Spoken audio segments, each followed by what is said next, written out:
Hello बच्चों, let's read the question. On the question here it is that a living organism can be unexpansionally differentiated from a non-living thing on the basis of its ability for reproduction, growth and movement, responsiveness to touch, interaction with environment and the progressive evolution. So let's start here the question with the key concept. So अगर हम key concept की बात करते हैं तो that it would be a unique characteristics. ठीक है, अगर हम simply बात करें तो वो क्या है, वो है unique characteristics and that is here of living organisms. ठीक है, यूनिक कैरेक्टरिस्टिक किसके हैं, लिविंग ऑर्गेनिजम्स के.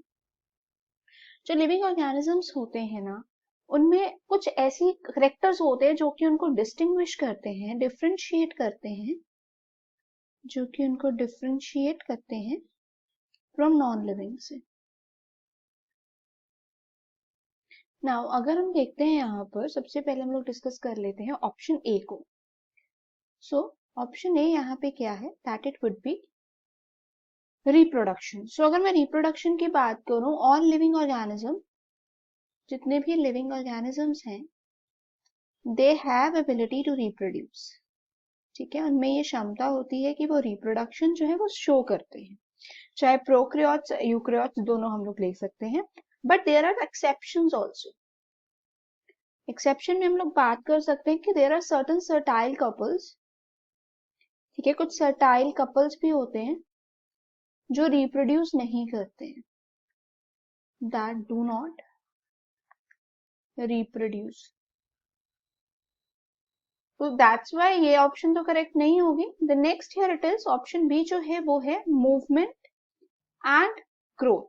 सो अगर मैं ग्रोथ एंड मूवमेंट की बात करती हूँ, ठीक है, जो नॉन लिविंग एटम्स होते हैं, जैसे कि नॉन लिविंग थिंग्स होती हैं, उनमें अगर हम कंसीडर करते हैं, they do not respond to temperature, right.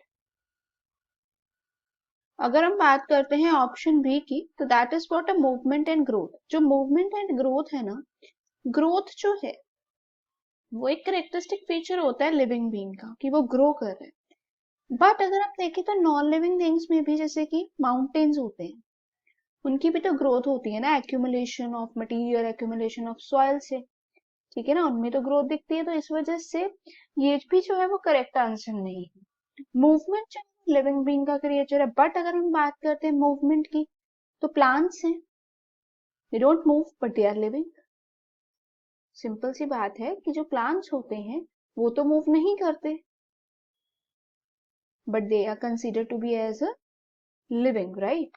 So इस वजह से ये जो है, ये भी जो है आंसर जो है हमारा नहीं हुआ. नेक्स्ट हमारे पास ऑप्शन आ जाती है ऑप्शन सी. सो अगर हम ऑप्शन सी को देखते हैं, that it could be what, वो है हमारे पास रिस्पॉन्सिवनेस टू टच. सो जो लिविंग थिंग, नॉन लिविंग होते हैं,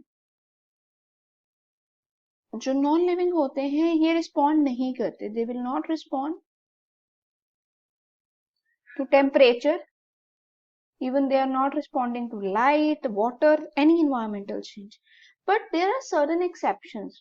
ठीक है, जो लिविंग बीइंग्स हैं वो तो करते हैं, but there are certain exceptions such as person that is in comma.